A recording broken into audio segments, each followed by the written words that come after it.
শুরু করতে চলেছি ইলমা বেহরোজের লেখা আমি পদ্মজা গল্পের পর্ব সংখ্যা 15। ভোরবেলা সূর্য উদয়ের সময় পরিবেশে মৃদু সূর্যালোক ছড়িয়ে পড়ল। ট্রেনের জানালা দিয়ে সূর্যের আগুন রঙা আলো পদ্মজার মুখশ্রী ছুঁয়ে দিল। ফজরের নামাজ পড়ে ট্রেনে উঠেছে তারা। গন্তব্য অলন্দপুর। পদ্মজার মেট্রিক শেষ হলো আজ 3 দিন। হেমলতার কাঁধে মাথা রেখে চোখ বুঝল পদ্মজা। পুরো 1.5 মাস পর পূর্ণা প্রেমা প্রান্তর দেখা পাবে। খুশিতে আত্মহারা সে। মাঝে একটু জিরিয়ে ফের চলছে ট্রেন। হেমলতা জানালার বাইরে তাকিয়ে আকাশ দেখছেন। কারণে অকারণে তিনি এখন আকাশের দিকে তাকিয়ে থাকেন। শুষ্ক চক্ষুদ্বয় যখন তখন সজল হয়ে ওঠে, কিছুতেই বারণ মানে না। নীল আকাশের বুকে যেন সেদিন রাতের স্মৃতি আকার নিয়ে ভেসে উঠল। ছেলেটার বয়স 23-24 বছর হবে। অবাক চোখে তাকিয়েছিল। দেখতে বেশ ভালো। হেমলতা পদ্মজাকে আড়াল করে কঠিন স্বরে প্রশ্ন করেন, কে তুমি? ছেলেটি হেমলতার কথার ধরনে বিব্রত বোধ করল। ইতস্তত করে বলল, মহিব হোসেন। হেমলতার টনক নড়ল। তিনি সাবধানে জিজ্ঞাসা করলেন, বারেক হোসেন তোমার বাবা? মহিব ভদ্রতার সহিত বলল, জি। হেমলতা কি যেন বলতে চেয়েছিলেন, বলতে পারলেন না। তার আগে মহিব বলল, বিরক্ত করার জন্য দুঃখিত, আমি আসছি। এরপরই হন্তদন্ত হয়ে চলে গেল। সেদিন আর রাত জাগা হলো না। ছাদ থেকে নেমে গেল তারা। গোপন বৈঠকে একবার বাধা পড়লে আর মন সায় দেয় না আলোচনা এগিয়ে নিয়ে যেতে। অনুভূতিগুলো ভোঁতা হয়ে যায়।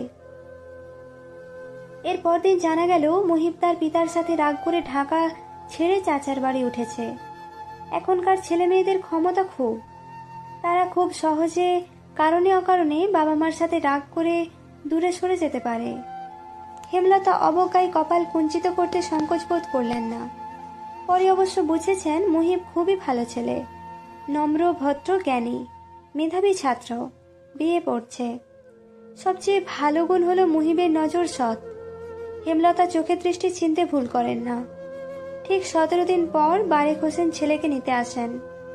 যেদিন আসেন এর পরদিন রাতে হেমলতাকে প্রস্তাব দেন, মহিবের বউ হিসেবে পদ্মজাকে নিতে চান। হেমলতা অবাক হন। মহিব মনে মনে পদ্মজার উপর দুর্বল, অথচ বোঝা গেল না। নিঃসন্দেহে মহিব পাত্র হিসেবে উপযুক্ত। মহিবের বড় ভাই মুমিন, রাজীব, দুজনই চাকরিজীবী। মুমিন বিয়ে করে বউকে ডাক্তারি পড়াচ্ছে। সমর্থনে আছে পুরো পরিবার। অতএব বোঝা গেল পরিবারের প্রতিটি মানুষের মস্তিষ্ক ভাবনা উচ্চমানের। বারেক হোসেন বিয়ের প্রস্তাবের সাথে এটিও বলেছেন, আমার মেয়ে নেই, ছেলের বউরাই আমার মেয়ে। আপনার মেয়ে যতটুকু ইচ্ছে পড়বে, কোনো বাধা নেই। হেমলতা প্রস্তাব ফিরিয়ে দিলেন না। তিনি আনন্দ সহিত জবাব দিলেন, পদ্মজা আইএস শেষ করুক, তারপরই না হয়। বারেক হোসেন হেসে বললেন, তাহলে এটাই কথা রইল। স্মৃতির পর্দা থেকে চোখ সরিয়ে নিলেন হেমলতা। গোপনে দীর্ঘশ্বাস ছাড়েন। গলাটা খুব কাঁপছে, ঠোঁটগুলো শুকিয়ে কাঠ। ব্যাগ থেকে বোতল বের করে পানি পান করলেন। প্রেমা প্রান্ত বাড়ির বাইরে সড়কে পায়চারি করছে। পূর্ণা গেটের আড়াল থেকে বারবার উঁকি দিয়ে দূর রাস্তা দেখছে। মোর্শেদ হেমলতা আর পদ্মজাকে আনতে সেই গঞ্জে কখন গেল, এখনো আসছে না। পুরো 1.5 মাস পর মা বোনের সাক্ষাৎ পাবে তারা। হৃৎপিণ্ড দ্রুতগতিতে চলছে। মিনিট 5 পর কাঁচা সড়কের মোড়ে মোর্শেদের পাশে কালো বোরখা পরা 2জন মানুষকে দেখতে পেল তারা। পদ্মজা লাজ লজ্জা ভুলে আগে আগে ছুটে এলো। পেছনে প্রান্ত ও প্রেমা। ছুটে এসে মা বোনকে একসাথে জড়িয়ে ধরে প্রবল কণ্ঠে কেঁদে উঠল পূর্ণা। হেমলতা পূর্ণাকে ধমক দিতে গিয়েও থেমে গেলেন। মাঝে মাঝে একটু বাড়াবাড়ি করা দোষের নয়। পদ্মজার চোখ বেয়েও টপ টপ করে জল পড়ছে। প্রায় প্রতিটা রাত সে ভাই বোনদের মনে করেছে। বিশেষ করে পূর্ণাকে বেশি মনে পড়েছে। মনে হচ্ছে কত শত বছর পর দেখা হলো। আর পূর্ণা বাড়ির আনাচে কানাচে পদ্মজার শূন্যতা অনুভব করেছে। সে অশ্রুসিক্ত চোখে চোখ মেলে তাকালো পদ্মজার দিকে। এরপর আবার জড়িয়ে ধরে বলল, আপা, আমার এত আনন্দ হচ্ছে, এত আনন্দ বোধহয় কখনো হয় নাই। পদ্মজার কোমল হৃদয় পূর্ণার ভালোবাসা দেখে বিমোহিত হয়ে উঠল। সে স্নেহার্ত কণ্ঠে বলল, আমার সোনা বোন, আর কাঁদিস না। পূর্ণা চোখের জল দ্রুত মুছল। প্রফুল্ল চিত্তে বলল, আপা, আমি তোমার পছন্দের চিংড়ি মাছ দিয়ে লতা রেঁধেছি। পদ্মজা অবাক চোখে তাকালো। হেমলতা প্রশান্তিদায়ক সুখ অনুভব করলেন, এক বোনের প্রতি আরেক বোনের নিঃস্বার্থ ভালোবাসা দেখে। পদ্মজা বাখারা হয়ে পূর্ণার 2 গালে চুমা দিল। মোর্শেদ দৃশ্যটি দেখে মুগ্ধ হয়ে যান। এরপর তাড়া দেন, দেহ মাইয়াডির কারবার, মানুষ আইতাছে আর হীরা রাস্তায় কান্দাকাটি লাগাইছে, হাট সবাই হাট। খাওয়া দাওয়া শেষ করে 4 ভাই বোন গিয়ে ঘাটে বসল। 1.5 মাসে কি হলো না হলো সব পূর্ণা বলছে। প্রেমা পূর্ণার নামে বিচার দিল, প্রান্ত প্রেমার নামে বিচার দিল। প্রান্ত কেন বিচার দিল তা নিয়ে প্রেমা বাগবিতণ্ডা লাগিয়ে দিল। সে কি কাণ্ড! দুজন তুমুল ঝগড়া লেগে গেল। তারপর দুজনেই বিচার নিয়ে গেল হেমলতার কাছে। তখন পদ্মজা শুষ্ক কণ্ঠে পূর্ণাকে বলল, জানিস পূর্ণা, আম্মা আমার বিয়ে ঠিক করছে। পূর্ণা ভীষণ চমকালো। চমকিত কণ্ঠে জিজ্ঞাসা করলো, কবে, কার সাথে? যে বাড়িতে ছিলাম ওই বাড়ির ছেলের সাথে বিয়ে পড়ছে। আমার আইএ শেষ হলে বিয়ের তারিখ পড়বে। আপা, আমার বিশ্বাস হচ্ছে না। আম্মার না ইচ্ছে তোমাকে অনেক পড়ানোর, তোমাকে চাকরি করাবে। পদ্মজা চুপ থাকলো ক্ষণকাল। এরপর বলল, আম্মার কি যেন হয়েছে, পাল্টে গেছেন। কিরকম? আকাশের দিকে তাকিয়ে থাকেন, বেশিরভাগ কথা এড়িয়ে যান। আমার ভবিষ্যৎ নিয়ে আগের মতো আগ্রহ দেখান না। আমি কথা তুললে এড়িয়ে যান, গল্প করেন না, মানে আগের মতো নেই উনি। কথাগুলো বলতে গিয়ে পদ্মজার গলা কিঞ্চিত কাঁপল। সে কি, সত্যি কিছু হয়েছে ওখানে? না, আমি যতটুকু জানি তেমন কিছুই হয়নি। পূর্ণা সীমাহীন আশ্চর্য হয়ে চিন্তায় ডুবল। পদ্মজা শূন্যে তাকিয়ে রইল। লিখন শাহ নামের মানুষটির কথা খুব মনে পড়ছে। তিনি যখন শুনবেন এই খবর সহ্য করতে পারবেন? সত্যি ভালোবেসে থাকলে খুব কষ্ট হবে সহ্য করতে। পূর্ণা দ্বিধা ভরে প্রশ্ন করল, আপা, লিখন ভাইয়ের কি হবে? পদ্মজা ক্লান্ত ভঙ্গিতে তাকালো, বলল, আমি তাকে বলেই দিয়েছি, আম্মা যা বলবেন তাই হবে। পূর্ণার বড্ড মন খারাপ হয়ে গেল।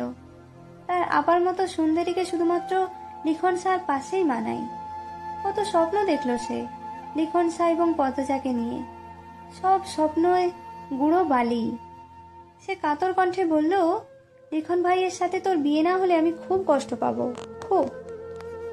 আমি তো আমার কথার বাইরে যেতে পারবো না পূর্ণা। পূর্ণা গলার স্বর খাদিয়ে এনে বলল, যদি লিখন ভাই রাজি করাতে পারে? পদ্মজা অবিশ্বাস্য দৃষ্টি নিয়ে তাকালো, যেন দৃষ্টি ইঙ্গিত দিচ্ছে এ হওয়ার নয়। পূর্ণা কপাল কুঁচকে ফেলল, বিরক্তিতে বলল, ধ্যাৎ। বাতাসটা গরম ঠেকছে, ক্রমশ মাথা ব্যথা বেড়ে চলেছে। এত এত গাছগাছালি চারিদিকে, তবুও এতটুকু শীতলতা নেই পরিবেশে। হেমলতা আলমারির কাপড় গুছিয়ে বিছানার দিকে তাকালেন।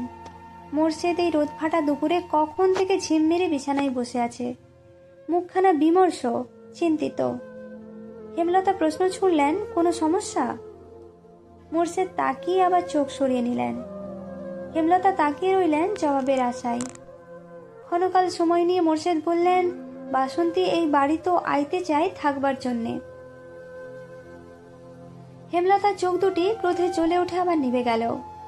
নির্বিকার কণ্ঠে বললেন, তোমার ইচ্ছে হলে নিয়ে এসো, বাড়ি তো তোমার। মোর্শেদ চকিত চোখে তাকান। তিনি ভেবেছিলেন হেমলতা রাগারাগি করবে। মোর্শেদের চোখ দুটির দৃষ্টির তীক্ষ্ণ রূপ নিল। কিরমির করে হেমলতাকে বলেন, আমি তারে চাই না।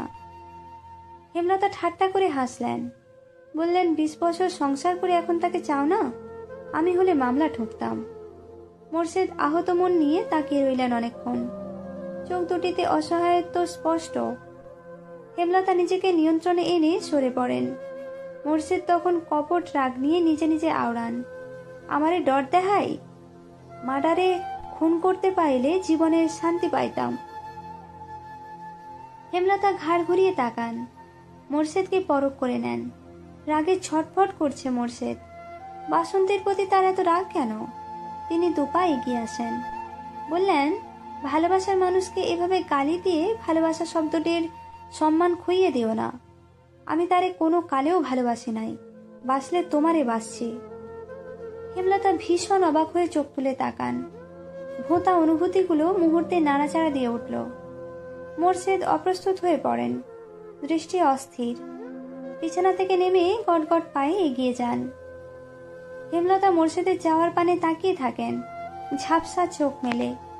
এই মানুষটার থেকে এই একটি শব্দ শোনার জন্য একসময় কত পাগলামি করেছেন তিনি, কত কেঁদেছেন, আকুতি মিনতি করেছেন। সত্য হোক কিংবা মিথ্যে, হেমলতার ভীষণ আনন্দ হচ্ছে। বয়সটা কম হলে তিনি অনেক পাগলামি করতেন, অনেক। পূর্ণার ভীষণ জ্বর, তাই পূর্ণাকে নানা বাড়ি রেখেই পদ্মজা বাড়ি ফিরল। সাথে এলো হিমেল, প্রান্ত, প্রেমা। বাড়ি জুড়ে ছুটোছুটি করে লাউ, সিম, লতা, পুঁইশাক বন্দোবস্ত করলো।